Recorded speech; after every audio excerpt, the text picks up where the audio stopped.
প্রতিদিন ঘুম থেকে উঠেই এক টেনশন, ভাবতে হয় যে কী রান্না করব। আসলে প্রতিদিনের রান্নাটা একটা খুবই ঝামেলার ব্যাপার। কী রান্না করব এটা ডিসাইড করতে করতেই অনেকটা সময় চলে যায়। হরে কৃষ্ণ বন্ধুরা, আমি মুক্তা চলে এসেছি আর একটা নতুন ভিডিও নিয়ে। তোমরা যে যেখান থেকে আমার ভিডিওটি দেখছো, আশা করি সবাই ভালো আছো। আমিও ভালোই আছি। এখন শুরু করছি। প্রথমে সকালবেলা স্নান সেরে চলে এসেছি রান্নাঘরে প্রথমেই রাইস কুকারে জল দিয়ে দিয়েছি, চাল জল দিয়ে দিয়েছি একসাথে, আর একটু মুগ ডাল সেদ্ধ দেব। গ্যাসে আর দিচ্ছি না, একটা বাটিতে করে টিফিন ক্যারিয়ার সেটাতেই রাইস কুকারের ভেতরে দিয়ে দিচ্ছি, তাহলে ওর ভেতরেই হয়ে যাবে। তারপর ওখানে রাইস কুকারটা অন করে দিয়ে এসেছি। এদিকে পুজো করতে চলে এসেছি ঠাকুর ঘরে। ফুল আজকে অনেকগুলো ফুল, পাশে একজন দিদি সে হাঁটতে গিয়েছিল, সে নিয়ে এসেছে অনেক ফুল, সে আমাকেও কিছু দিয়েছে। যেহেতু এখানে ফুলের খুবই একটা অভাব, ফুল পাওয়া যায় না বললেই চলে, অনেক দূর থেকে ফুল নিয়ে আসতে হয়। দেখো কত সুন্দর লাগছে ঠাকুরকে ফুল দিয়ে সাজানোর পর। অনেক ফুল দিয়ে পুজো করতে সত্যিই অনেক ভালো লাগে। পুজোটা শেষ করে তারপর চলে যাব রান্নাঘরে। পুজো শেষ হয়ে গেছে, এখন চলে যাব রান্নাঘরে, রান্না করে নেব। এই যে রান্নাঘরে চলে এসে কুমড়ো কেটে নিয়েছি। এখন একটু সরিষা আর একটু মরিচ তেলের উপরে দিয়ে তারপর কুমড়োগুলো দিয়ে ভেজে নিচ্ছি। একটু নুন হলুদ দিয়ে তারপরে আবার নাড়াচাড়া করে চাপা দিয়ে রাখবো। নুন হলুদ দিয়ে একটু নাড়াচাড়া করে ঢাকা দিয়ে দিচ্ছি। কিছু সময় পর আবার ঢাকনা খুলে নাড়াচাড়া করে নিচ্ছি। নাড়াচাড়া করে কুমড়োটা ভেজে নিচ্ছি। এদিকে একটু মুগ ডাল সেদ্ধ দিয়েছিলাম, ওইটাই পাতলা করে নিয়েছি। আর ছোলার ডাল রাতে ভিজিয়ে রেখেছিলাম, আর আলু কেটে রেখেছি, আর উস্তে ভাজি করছি। যেহেতু ছেলে উস্তের ঝোলটা খেতে পারে না, ওর জন্য ছোট ছোট করে কয়েক পিস উস্তে ভেজে নিচ্ছি, আর আমাদের জন্য উস্তে দিয়ে আলু দিয়ে একটা ঝোল করব।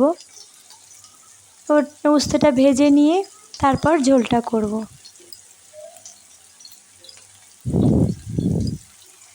উস্তেটা ভেজে নিচ্ছি, নিয়ে তুলে নিয়ে তারপর ওই তেলেই একটু রাঁধুনি ফোড়ন দিয়ে তারপর আলু আর উস্তে কাটা এগুলো দিয়ে দিচ্ছি। রাঁধুনি তেলে দিয়ে উস্তের এই ঝোলটা আমার মা শিখিয়েছে, যেটা সত্যি অনেক ভালো লাগে আমার খেতে। উস্তে ভাজির থেকেও এই ঝোলটা আমার বেশি ভালো লাগে। একটু ভালো করে ভেজে তারপর ঝোল দিয়ে নেব।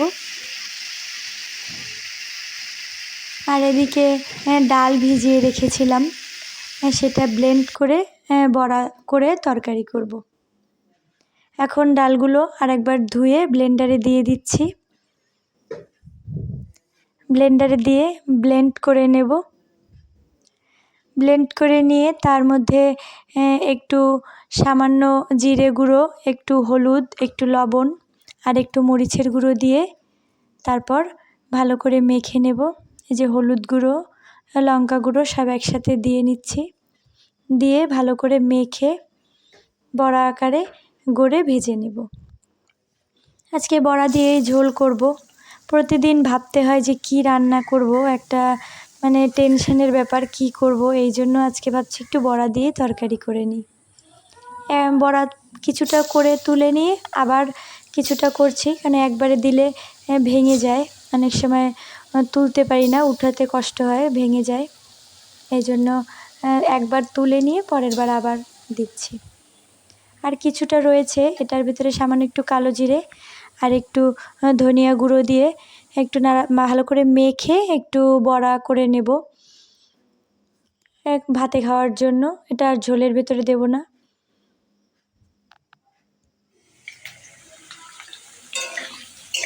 বড়াগুলো ভেজে তুলে নিয়ে এখন ওই তেলেই আলুগুলো ভেজে নিচ্ছি। আর এদিকে একটু জিরে আর আদা বেটে নিয়েছিলাম।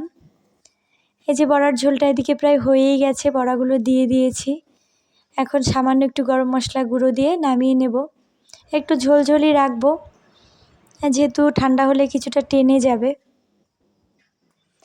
এই আবার অনেক সময় পর আজ সোমবার হাটবার, এই জন্য বাজার নিয়ে এসেছে ধ্রুবর বাবা। এই যে লাউ, মূলো, তারপর হচ্ছে চিচিঙ্গা, লেবু, আমড়া, আম, ডাঁটা আর শাপলা। এই সোমবার আর বৃহস্পতিবার হাটবার, এই দুদিনে হাট করে যেটা রেখে দেয় ওটাই সারা সপ্তাহ খাওয়ার লাগে, যেহেতু অন্য দিনগুলোতে ভালো সবজি পাওয়া যায় না। এই জন্য বেশি করে সবজি কিনে রাখে এই দুদিনে। আর মাঝে মাঝে যদি কিছু লাগে তাহলে সেটা আনতে হয়, কিন্তু সেগুলো ভালো পাওয়া যায় না, হাটের দিনই ভালো পাওয়া যায়। আজ এখানেই শেষ করছি। যদি ভিডিওর কোথাও একটু ভালো লেগে থাকে তাহলে অবশ্যই একটা লাইক করে দিও।